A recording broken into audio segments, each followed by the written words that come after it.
ಜಿರ್ಲಿ ಯಾವುದಕ್ಕೆ ಹೆದರ್ತಿತ್ತು ಗೊತ್ತೇನ್ರಿ? ಮನ್ಯಾಗಿನ ಇಲಿಗೆ ಹೆದರ್ತಿತ್ತು ರೀ ಅದು. ಆ ಮನ್ಯಾಗಿನ ಇಲಿ ಯಾವುದಕ್ಕೆ ಹೆದರ್ತಿತ್ತು ಗೊತ್ತೇನ್ರಿ? ಆ ಮನ್ಯಾಗಿನ ಬೆಕ್ಕಿಗೆ ಹೆದರ್ತಿತ್ತು. ಆ ಮನ್ಯಾಗಿನ ಬೆಕ್ಕಿ ಆದ್ರೆ ಯಾರಿಗೆ ಹೆದರ್ತಿತ್ತು ಗೊತ್ತೇನ್ರಿ? ಅದು ಅದ ಮನ್ಯಾಗಿರುವಂಥ ನಾಯಿಗೆ ಹೆದರ್ತಿತ್ತು. ಆ ನಾಯಿ ಯಾರಿಗೆ ಹೆದರ್ತಿತ್ತು ಅಂದ್ರೆ ಆ ಮನೆಯ ಮಾಲಕಗೆ ಹೆದರ್ತಿತ್ತು. ಆ ಮಾಲಕ ಯಾರಿಗೆ ಹೆದರ್ತಿದ್ದ ಅಂದ್ರೆ ಅವನ ಹೆಂಡತಿಗೆ ಹೆದರ್ತಿದ್ದ. ಯಾಕೆ ನಗಕತ್ರಿ? ನಮ್ಮದು ಅದ ಹಣೆ ಬರ್ರ ರಜರ್ ಅಂತೀರ. ಸಾಲ್ಯಾಗ ಸರ್ ಕೇಳಿದ್ರಂತ, ತಮ್ಮ ಎದ್ ನಿಂದ್ರ ಮೇಲೆ ನಿಮ್ಮ ಮನ್ಯಾಗ ಯಾರಿಗೆ ಹೆದರ್ತಿ? ಆ ಹುಡುಗ ಭಾಳ ಶಾನೆ ಇದ್ರಿ. ಎಲ್ಲಿ ಪ್ರವಚನದ ಕೇಳಕ್ಕೆ ಬಂದಿದ್ದು ಯಾರಿಗೆ ಗೊತ್ತು? ಅದರ ಕರೆ ಹೇಳೋ ಸುಳ್ಳು ಹೇಳು ಅಂತ ಕೇಳಿದವು ಸರ್. ಕರೆ ಹೇಳೋ ಸುಳ್ಳು ಹೇಳ್ರಿ ಸರ್. ನೋಡಪ್ಪ, ಸ್ವಾಮಿಗಳು ಮುಂದೆ, ಗುರುಗಳು ಮುಂದೆ, ತಾಯಿ ಮುಂದೆ, ಡಾಕ್ಟ್ರ್ ಮುಂದೆ ಸುಳ್ಳು ಹೇಳಬಾರ್ದು, ಕರೆನ ಹೇಳಣ.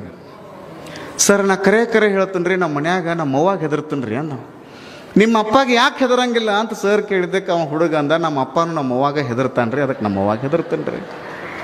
ಸಿಂಪಲ್ ಐತ್ರಿ ಸರ್ ಇದು.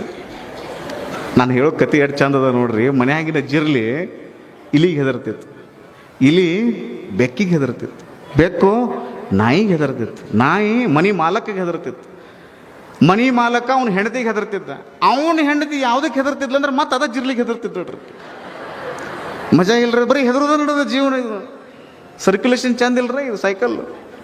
ಇದು ಹೆದರುವುದಲ್ಲ. ಎಷ್ಟು ಚಂದ ನಾವು ಬದುಕುವುದಂದ್ರೆ ಭಯದಿಂದ ಬದುಕುವುದಲ್ಲ, ಭಕ್ತಿಯಿಂದ ಬದುಕುವುದು. ಇದರ ಅರ್ಥ ಏನು ಅಂದರೆ ಈ ಭೌತಿಕ ಶರೀರ ಅನ್ನುವಂಥದ್ದು ಏನೈತಲ್ಲ, ಇದು ಪಾತ್ರೆ. ನೀವೆಲ್ಲ ಅಲ್ಟಿಮೇಟ್ ರಿಯಾಲಿಟಿ ಬಗ್ಗೆ ಚಿಂತನೆ ಮಾಡಬೇಕು. ಯಾವುದು ನಿಮ್ಮ ಕಣ್ಣಿಗೆ ಕಾಣಿಸುತ್ತಲ್ಲ ಅದು ನಾಶ ಆಗಿ ಹೋಗ್ತದೆ. ಇದನ್ನು ಬರೆದು ಇಟ್ಕೊಂಡ್ಬಿಡ್ರಿ ನೀವು. ಯಾವುದು ಕಣ್ಣಿಗೆ ಕಾಣಿಸ್ತದಲ್ಲ ಅದು ನಾಶ ಆಗಿ ಹೋಗ್ತದೆ. ಯಾವುದು ಕಣ್ಣಿಗೆ ಕಾಣಂಗಿಲ್ಲಲ್ಲ ಅದು ನಿರಂತರವಾಗಿರ್ತದೆ. ಯದೃಷ್ಟಂ ತನ್ನಷ್ಟಂ. ನಿಮ್ಮ ಕಣ್ಣಿಗೆ ಗುಡ್ಡ ಕಾಣ್ತದೆ ಅಂದ್ರೆ ಗುಡ್ಡ ಒಂದಲ್ಲ ಒಂದಿನ ಕರಗ್ತದೆ. ಅದು ಈಗ ಸಮುದ್ರದೊಳಗೆ ಎಷ್ಟು ಗುಡ್ಡ ಕರಗಿಲ್ಲ ನಿಮ್ಗೆ ಹೇಳೋದಂದ್ರೆ.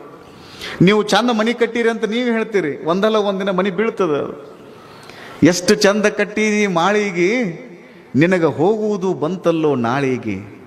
ಅಂದು ಹೊಲಿಶಾರ ನಿನಗ 3 ಮೂಲೆಯುಳ್ಳ ಜೋಳಿಗೆ, ಅಲ್ಲಿಟ್ಟು ಬಂದು ಉಂಡಾರೋ ಹೋಳಿಗೆ. ದ್ರವ್ಯ ಗಳಿಸಿದಿ ಬಂಡಿಗೆ ಬಂಡಿ, ಒಂದೂ ದಿನ ಉಣಲಿಲ್ಲೋ ಮೆಣಸಿನ ಹಿಂಡಿ.